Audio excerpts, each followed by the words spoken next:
Hello दोस्तों, नमस्ते, प्रणाम। मैं हूं मालती। हमारे यूट्यूब चैनल पर आप सब लोग का स्वागत है। आप लोग कैसे हैं? उम्मीद करती हूँ अच्छे ही होंगे। मैं आप लोग को एक प्यारा सा विवाह गीत सुना रही हूँ। आप लोग को जैसा लगे कमेंट बॉक्स में जरूर बताइएगा और हमारे चैनल को सब्सक्राइब जरूर करें। के हो वो माई राई सरसैया यरी राई सरसैया यर के हो पेराव करुआ तेल रे ललन वायर के हो बोवा मई करुआ तेल रे ललन बाबा बोवा माई राई सरसैया यरी राई सरसैया यर दादी पेरा मई करुआ तेल रे लालन वायर दादी पेरा मई करू तेल रे लालन।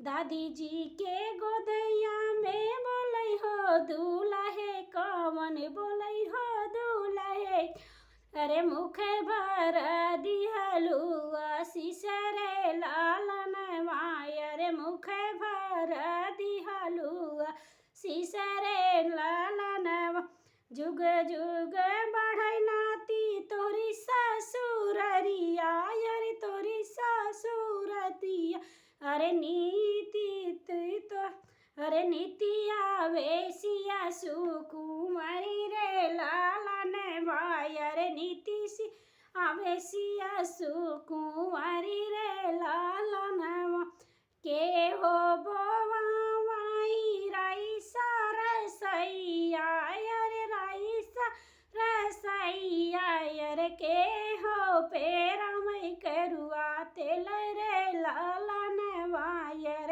के हो पेरा मई करुआ तेल रे लालन पापा बोवा माई राई सरसैया अरे राई सरसैया अरे मामी पेरा मई करुआ तेल रे लालन वायर मम्मी पेरा मई करुआ तेल रे लालन।